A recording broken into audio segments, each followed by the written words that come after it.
As montanhas de Kaelo não eram apenas uma formação geográfica imponente, mas uma sentença de isolamento para quem decidia desafiar suas encostas durante os meses de inverno rigoroso. Localizada em um vale profundo, onde o sol mal tocava o solo durante o solstício, a vila sobrevivia sob uma economia de subsistência baseada na extração de madeira e no comércio de peles raras. O clima ali era um adversário constante, manifestando-se em tempestades de neve que podiam durar semanas, soterrando caminhos e isolando famílias inteiras em suas próprias casas. A arquitetura local refletia essa batalha. As construções eram maciças, com paredes de pedra bruta e telhados de carvalho pesadíssimo, projetados sob a crença ancestral de que apenas o peso bruto e a rigidez absoluta poderiam resistir à fúria da natureza. Para os habitantes de Kaelo, a segurança era sinônimo de imobilidade e de estruturas que desafiavam o vento com pura massa física. No entanto, esse comportamento padrão da maioria escondia uma falha trágica que se repetia a cada grande ciclo de geada severa. A estratégia de construir telhados planos e largos para segurar o calor acabava criando imensas bacias de retenção para a neve acumulada, que se transformava rapidamente em gelo sólido e mortífero. Quando o acúmulo ultrapassava os 2 metros, a física tribal de Kaelo falhava catastroficamente. O som de vigas de carvalho estalando no meio da noite era o prenúncio de tragédias recorrentes, onde tetos inteiros desabavam sobre famílias adormecidas.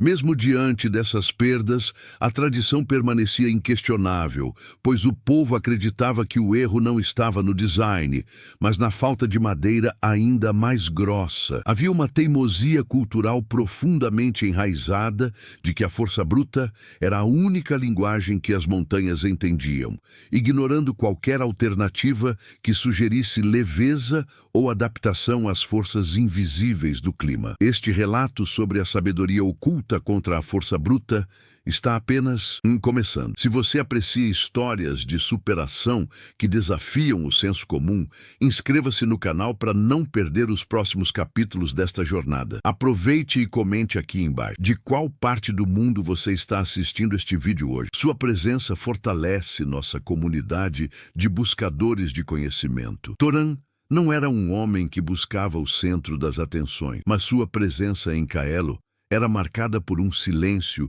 que muitos confundiam com falta de intelecto ou de ambição. Com um histórico forjado nos estaleiros navais da costa distante, onde aprendeu que a rigidez de um casco é sua sentença de morte em alto mar, ele carregava cicatrizes de quem já viu o oceano dobrar o aço e estraçalhar a madeira mais densa. Sua origem humilde como carpinteiro de navios deu a ele uma perspectiva única sobre a física dos materiais e a aerodinâmica das formas, algo que os montanheses locais, acostumados apenas com a terra firme e as pedras imóveis, jamais conseguiriam conceber. Ele era o tipo de homem que observava o movimento da grama sob a ventania e a maneira como as árvores mais altas se curvavam sem partir, anotando mentalmente cada grama de pressão que a natureza exercia sobre o mundo ao seu redor. Sua motivação principal para retornar às montanhas de sua linhagem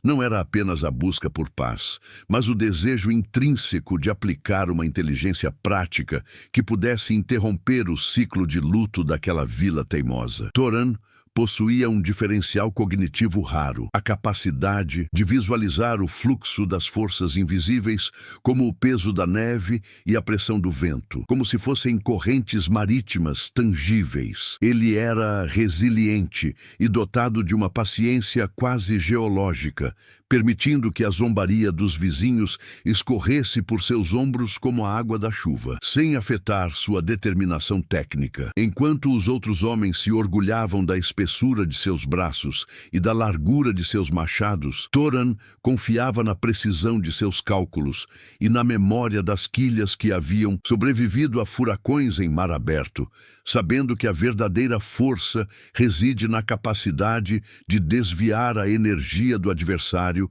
em vez de apenas tentar bloqueá-la. O momento da ruptura definitiva entre Toran e o senso comum da vila de Kylo ocorreu quando ele demarcou o terreno para sua nova morada na encosta mais fustigada pelo vento norte. Enquanto todos os outros habitantes buscavam o refúgio das depressões do vale, acreditando que as paredes de rocha os protegeriam, Toran escolheu a exposição total, onde a pressão atmosférica era implacável. Mas o que realmente chocou a comunidade não foi a localização, e sim a geometria da fundação que ele começou a escavar sob o olhar atento dos curiosos. Em vez do tradicional retângulo sólido e profundo, Toran desenhou uma base leve e triangular, utilizando estacas de madeira tratada com resina que pareciam frágeis demais para sustentar até mesmo um celeiro de feno. A decisão de não usar as pedras monumentais da pedreira local foi vista como um insulto à engenhosidade dos antepassados, uma quebra de protocolo que sinalizava, na visão dos vizinhos, uma ignorância perigosa sobre a força do inverno que se aproximava. A construção avançou de forma ainda mais absurda aos olhos dos mestres construtores da região, pois Toran começou a erguer o telhado antes mesmo de finalizar as paredes laterais, criando uma estrutura que lembrava uma ponta de flecha apontada para o céu. Ele ignorou as vigas de carvalho de 40 centímetros de espessura, optando por ripas de cedro finas e sobrepostas, com uma precisão quase cirúrgica, criando um ângulo de inclinação de 60 graus que descia quase até o nível do solo. Para a maioria, aquilo não parecia uma casa, mas uma tenda de madeira mal planejada que seria arrancada do chão na primeira lufada de vento séria. O contraste entre a robustez das casas vizinhas e a silhueta esguia da cabana de Toran era gritante, gerando um burburinho constante sobre como aquele estrangeiro de ideias navais estava desperdiçando madeira preciosa em um projeto destinado ao colapso total. O que ele fazia de diferente era tratar a estrutura como um elemento dinâmico, algo que a lógica estática da vila jamais poderia aceitar como seguro. As visitas de cortesia à encosta norte de Kaelo tornaram-se o passatempo favorito dos aldeões, que subiam a trilha apenas para alimentar o escárnio coletivo diante da obra de Toran, o mestre construtor da vila, cujas mãos eram calejadas por décadas erguendo fortalezas de carvalho, liderava as zombarias, batendo com o nó dos dedos nas ripas de cedro e rindo da ressonância oca que a madeira produzia. Onde está a alma desta casa, rapaz? Onde está o peso que a manterá presa ao chão quando o gigante de gelo vier reclamar o que é dele? Questionava ele entre gargalhadas de seus aprendizes. O argumento do senso comum era implacável. Sem massa, não há resistência. Sem espessura, não há calor. Para a comunidade, Toran não estava apenas construindo uma casa errada. Ele estava desafiando a própria lógica da sobrevivência que os mantinha vivos há 3 gerações, agindo como um tolo que acredita poder enganar a gravidade com ângulos agudos e madeira leve. Nas tabernas enfumaçadas do vale, o nome de Toran virou sinônimo de delírio e arrogância técnica, sendo frequentemente chamado de o homem que constrói castelos de papel. O isolamento social do protagonista foi quase instantâneo, pois ninguém queria ser associado a um projeto que todos tinham certeza de que resultaria em escombros e pedidos de caridade no meio da nevasca. Amigos de infância evitavam seu olhar no mercado, e as mães puxavam seus filhos para longe quando passavam pela sua cabana estranha, temendo que a loucura de ignorar a tradição fosse contagiosa.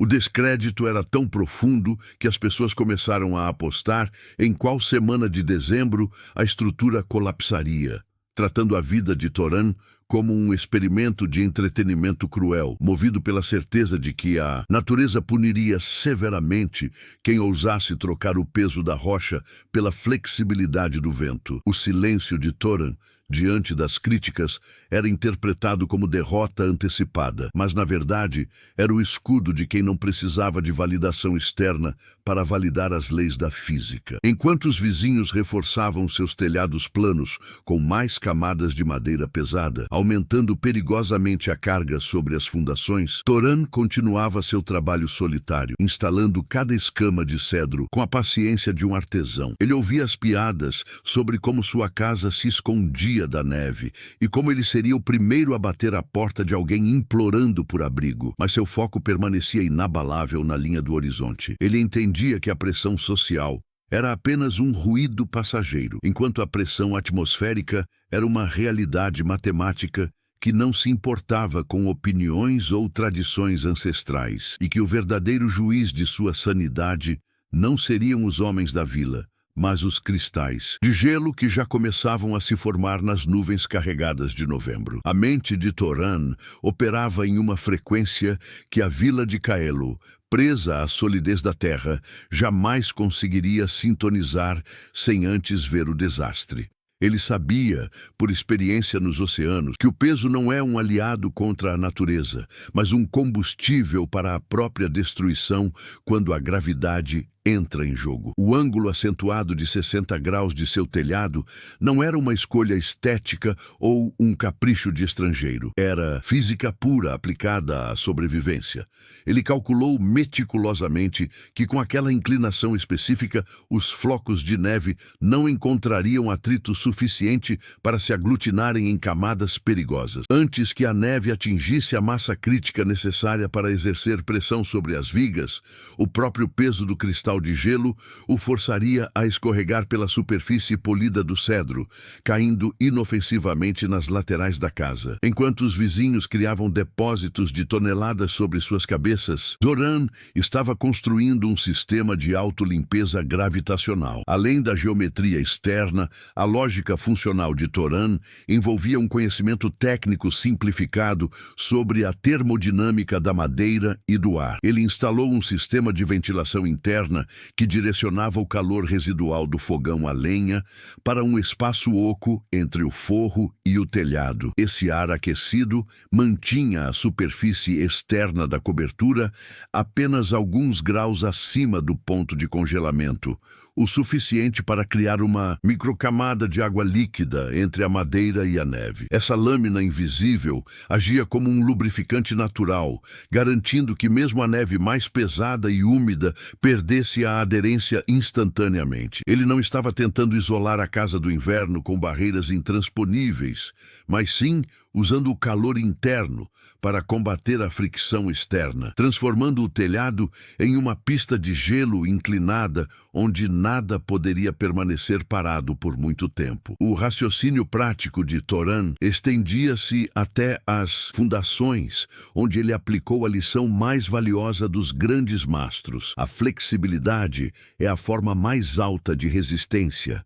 Em vez de pregos rígidos de ferro que poderiam se partir sob a contração do frio extremo, ele utilizou cavilhas de madeira de densidades diferentes que permitiam à estrutura respirar e oscilar milímetros imperceptíveis durante as rajadas de vento. A casa não lutava contra o vendaval. Ela vibrava com ele, dissipando a energia cinética em vez de absorvê-la como um bloco de pedra faria. Ele estava preparando uma armadilha de seda para um gigante de gelo, confiando que a inteligência de observar o comportamento dos pinheiros, que vergam mas não quebram, seria superior à tradição de erguer muros que a própria gravidade acabaria por derrubar sob o peso do céu branco. O outono em Kaelo trouxe consigo um ar gélido que prenunciava um dos invernos mais cruéis das últimas décadas. Mas Toran não se deixou abater pela urgência cega que consumia a vila. Enquanto seus vizinhos se apressavam em estocar toneladas de lenha e reforçar suas paredes com mais camadas de argamassa e pedra, ele focava na calibração fina de sua estrutura. O processo de execução da ideia exigia uma precisão que a carpintaria bruta local desconhecia. Toran Passava horas lixando as ripas de cedro para garantir que a textura fosse perfeitamente lisa, minimizando qualquer ponto de ancoragem para os cristais de gelo. Cada decisão prática era guiada pela busca da leveza, substituindo o carvalho maciço por componentes que, embora parecessem frágeis isoladamente, formavam um sistema de integridade estrutural superior quando unidos pela geometria triangular. Ele enfrentava a dificuldade de trabalhar sozinho sob ventos crescentes, mas sua determinação era alimentada pela visão clara do que estava por vir. Pequenos sinais de que sua lógica estava correta começaram a surgir durante as primeiras geadas matinais, antes mesmo da primeira nevasca real atingir o vale. Enquanto os telhados das casas vizinhas amanheciam cobertos por uma crosta espessa de gelo que exigia esforço para ser removida, a cabana de Toran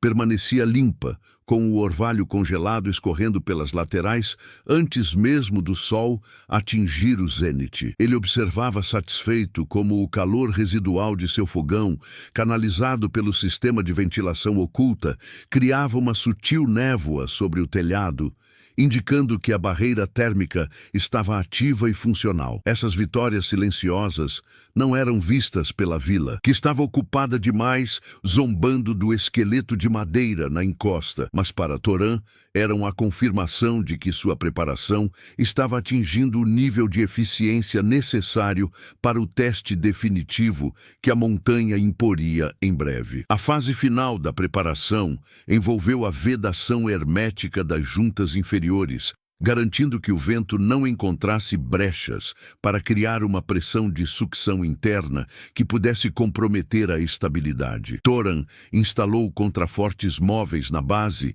que poderiam ser ajustados de acordo com a direção predominante das rajadas, uma inovação técnica que transformava sua casa em um organismo quase vivo, capaz de se adaptar às mudanças atmosféricas. Enquanto a vila se fechava em uma postura defensiva e rígida, Toran criava uma estrutura de fluxo, onde cada componente tinha uma função específica na dissipação de energia. Ele estocou provisões de forma estratégica nas áreas mais baixas da casa, onde o peso ajudaria na ancoragem natural da estrutura contra o solo, unindo utilidade e engenharia em um único plano de sobrevivência que ignorava completamente a estética tradicional em favor da eficácia absoluta. As últimas semanas de outono foram marcadas por um isolamento ainda maior, com Toran finalizando os detalhes do interior enquanto o céu de Kaelo se tornava um cinza metálico e opressor. Ele sabia que o tempo de discussão havia acabado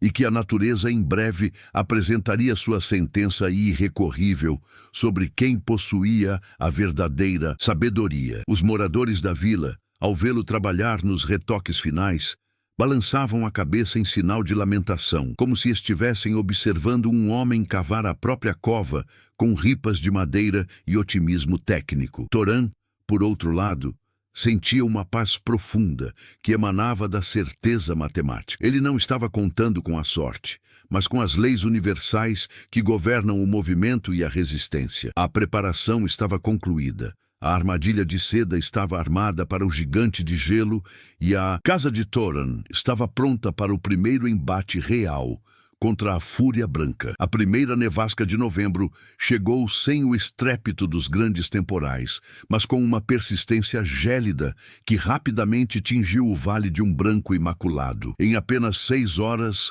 30 centímetros de neve fresca e úmida se depositaram sobre Kaelo, criando um manto pesado que testava a aderência de todas as superfícies. Nas ruas da vila, o som que predominava não era o do vento, mas o das pás raspando o carvalho e os gritos dos homens que, sob o risco de quedas fatais, subiam em seus telhados planos para remover o acúmulo antes que ele congelasse. Era um ritual de exaustão física que a tradição impunha como única defesa contra o esmagamento.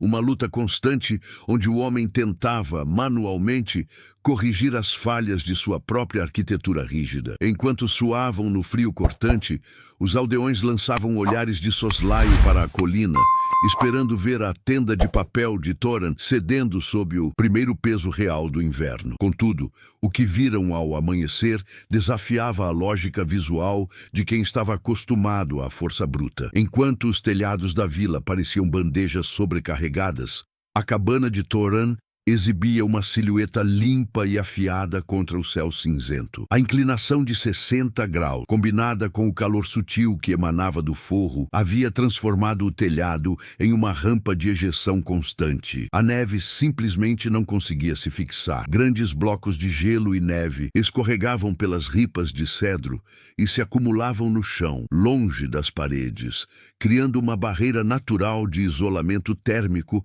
ao redor da base da casa, mas deixando a estrutura superior livre de qualquer carga. Thoran foi visto saindo de sua porta com uma caneca de café fumegante, observando a paisagem com a calma de um espectador, enquanto seus vizinhos mal tinham fôlego para continuar o trabalho de limpeza em suas próprias residências. A comparação implícita era humilhante para os mestres construtores, mas a arrogância da vila ainda falava mais alto que a evidência prática. É apenas sorte de principiante, diziam os anciãos na taberna, tentando minimizar o sucesso óbvio da engenharia naval de Thoran. Eles argumentavam que aquela neve era leve e que o verdadeiro perigo residia no grande gelo de janeiro, quando o vento sopraria com força suficiente para desmantelar qualquer coisa que não tivesse o peso de 1000 pedras. A ridicularização mudou de tom, passando do escárnio sobre a fragilidade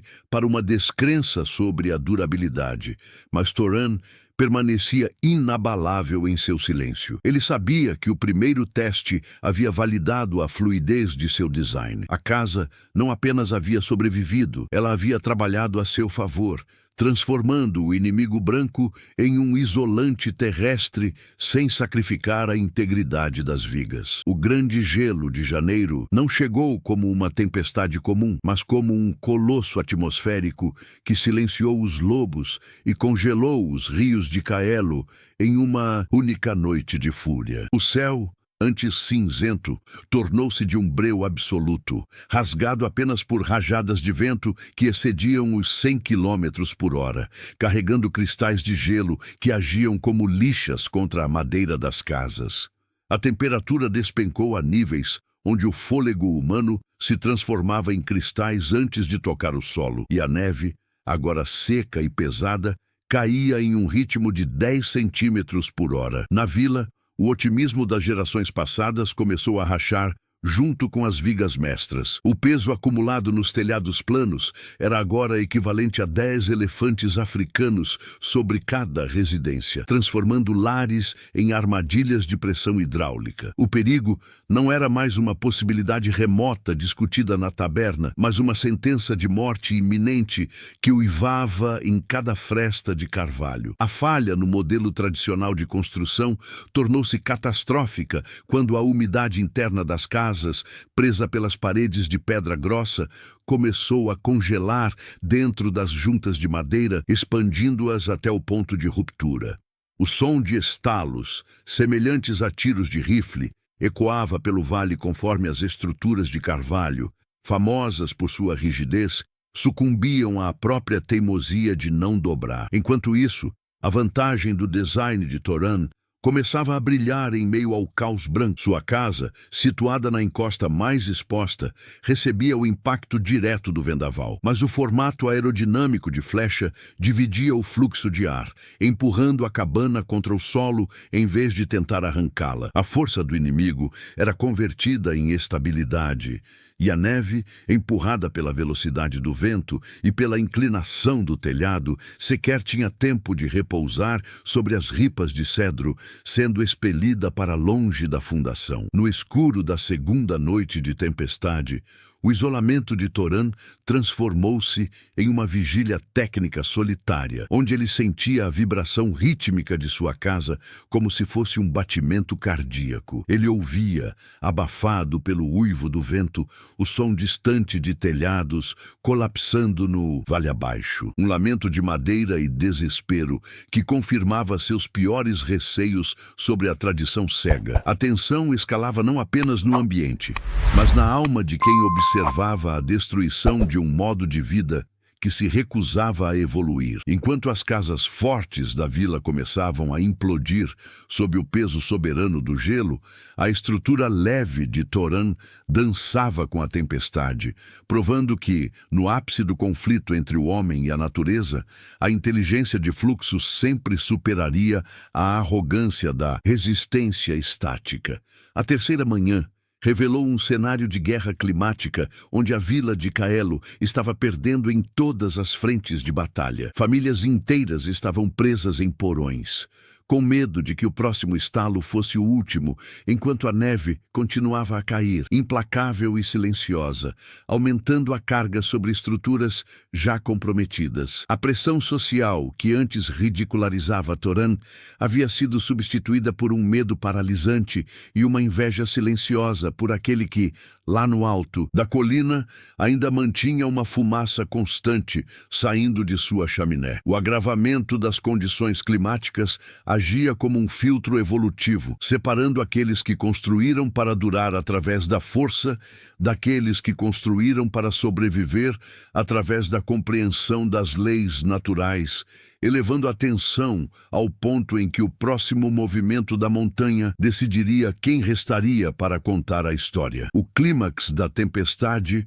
ocorreu quando um deslocamento de ar frio vindo do norte comprimiu as massas de neve em blocos de gelo sólido de densidade extrema, criando uma sobrecarga que nem mesmo os cálculos mais pessimistas dos anciãos previram. Foi nesse momento que a primeira grande estrutura da vila, a estalagem central, cedeu com um estrondo que reverberou por todo o vale, deixando dezenas de desabrigados no meio do gelo mortal. Toran, dentro de sua fortaleza triangular, ajustou os contrafortes móveis uma última vez, sentindo a casa se ancorar ainda mais firmemente, enquanto a neve escorregava pelas laterais como água em um dorso de pato. A escalada de tensão havia atingido seu ápice.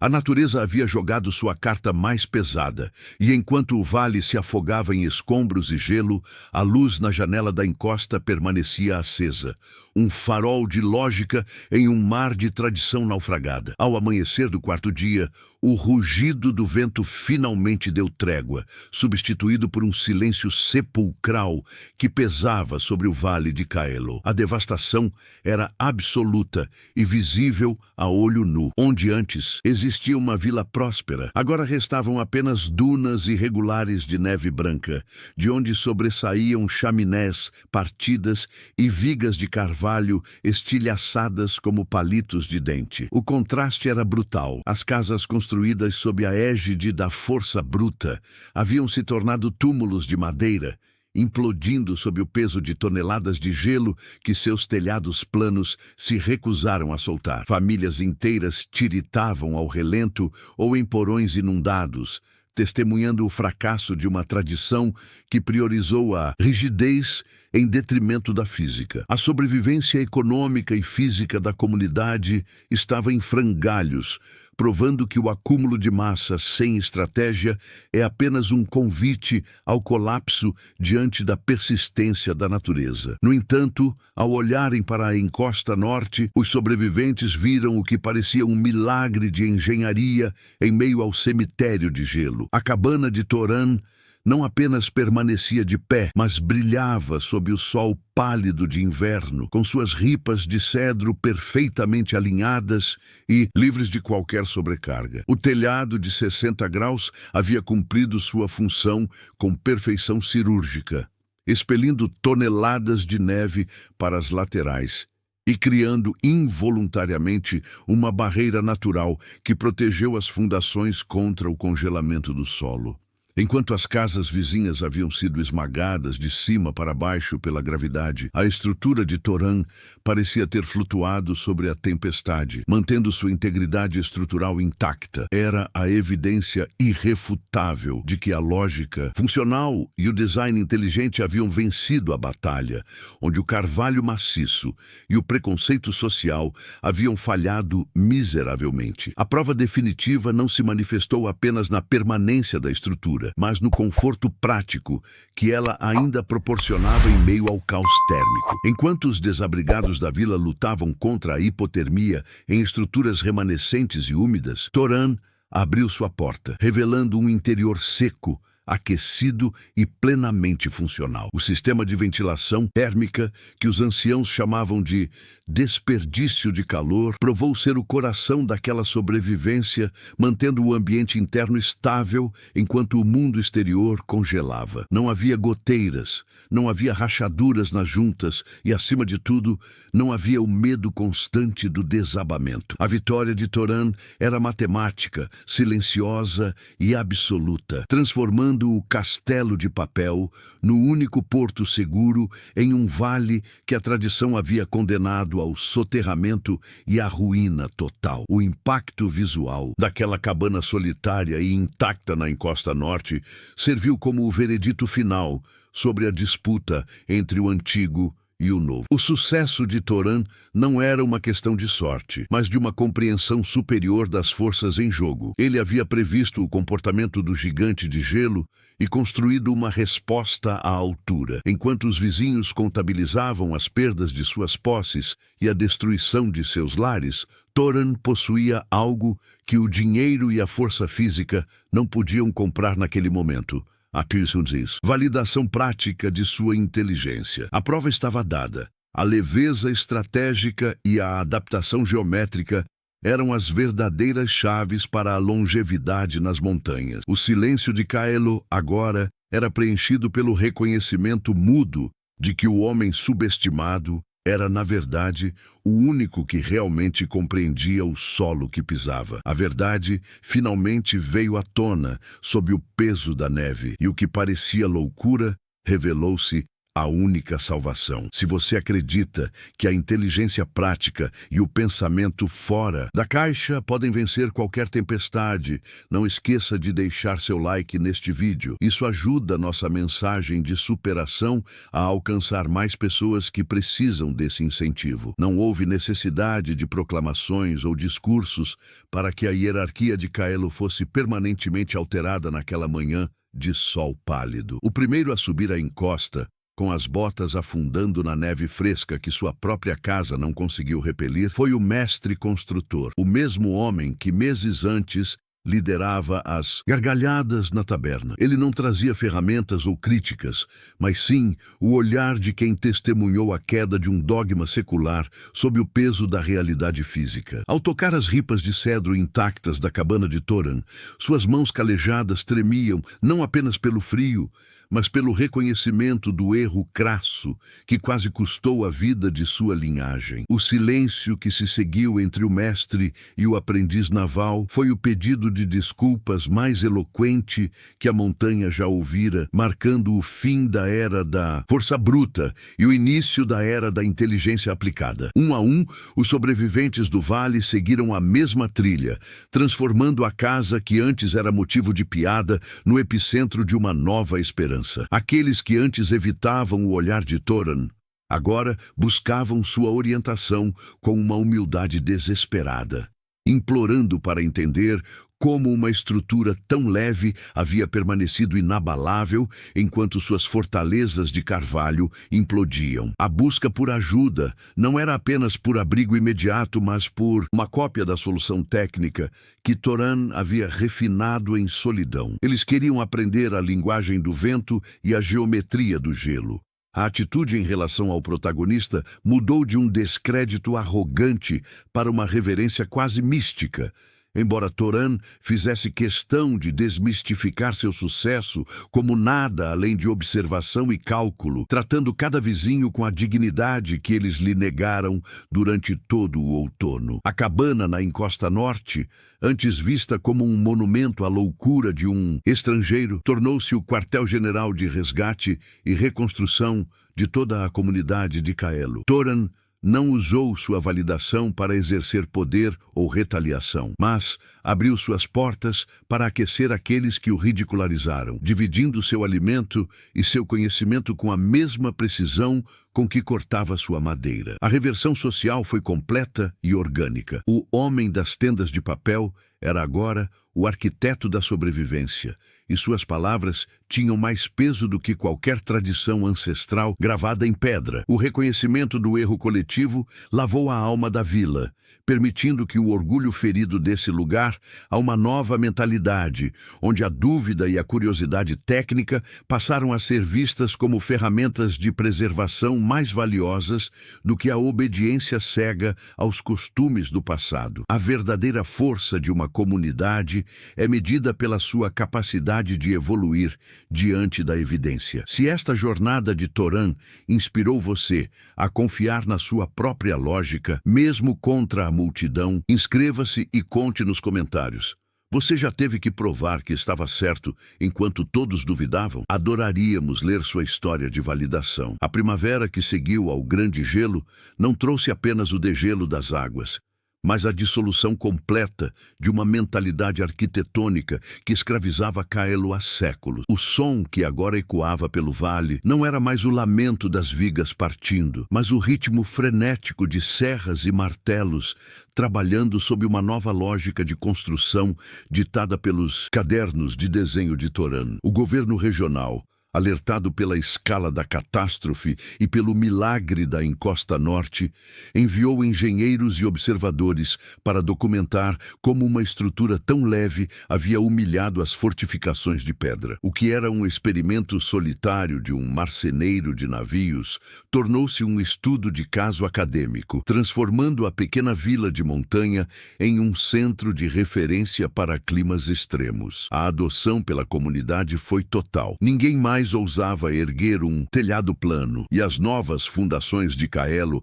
passaram a ser integradas ao terreno com a flexibilidade que Toran havia ensinado, garantindo que o peso do céu jamais voltasse a ser uma sentença de morte. Essa transformação do sistema não se limitou às fronteiras do vale, expandindo-se para todas as regiões serranas que sofriam com o soterramento invernal e a rigidez das tradições. O estilo Kaelo, como ficou conhecido o design de Toran, foi incorporado aos manuais de segurança civil, provando que a inovação muitas vezes nasce da necessidade bruta e da observação atenta da natureza. O ambiente da vila mudou drasticamente. As casas agora eram mais arejadas, mais baratas de construir e infinitamente mais seguras, permitindo que a economia local prosperasse sem o fardo constante da reconstrução anual. O reconhecimento externo transformou Toran em um consultor respeitado, mas seu maior prêmio não foi a fama, e sim ver as crianças da vila brincando em segurança sob telhados que agora o respiravam com o vento. A inteligência de um homem havia redesenhado o horizonte, provando que um impacto real e duradouro não vem de impor a própria vontade sobre o mundo, mas de aprender a dançar com as forças que o regem. A história de Toran e as montanhas de Kaelo deixa uma lição indelével sobre a natureza da verdadeira força.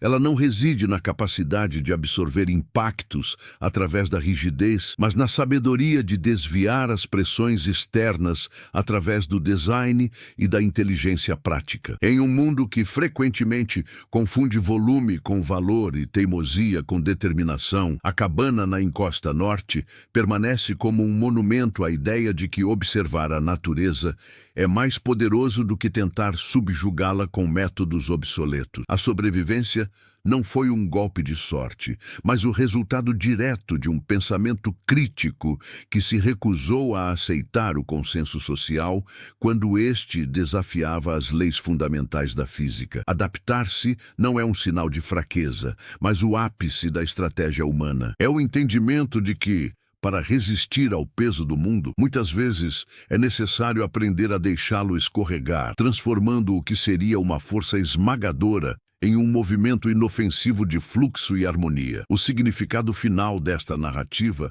transcende a arquitetura de madeira e gelo, tocando na essência da evolução pessoal e coletiva. A mensagem central é clara: a inteligência prática, quando aliada à coragem de ser subestimado, é capaz de redesenhar o destino de toda uma comunidade. Enquanto a maioria se perdia na repetição exaustiva de erros ancestrais, um único homem provou que a verdadeira segurança nasce da harmonia com o ambiente, e não do conflito constante contra ele. No fim, não sobrevive o mais pesado ou o que grita mais alto na taberna, mas aquele que tem a paciência de estudar para onde o peso deve cair e a humildade de construir de acordo com essa verdade invisível. A luz na janela de Toran, brilhando solitária na nevasca, é o símbolo eterno de que a razão e técnica e a observação atenta são as únicas ferramentas capazes de transformar um inverno mortal em uma lição de vida duradoura para as gerações que virão. Esta jornada termina aqui, mas a lição de Toran permanece. A sabedoria é a sua melhor fundação. Se você chegou até o fim e este roteiro agregou valor à sua visão de mundo, inscreva-se no canal, ative as notificações e compartilhe este vídeo com alguém que precisa de um lembrete de que a lógica sempre vence a tradição cega. Até a próxima. História de superação.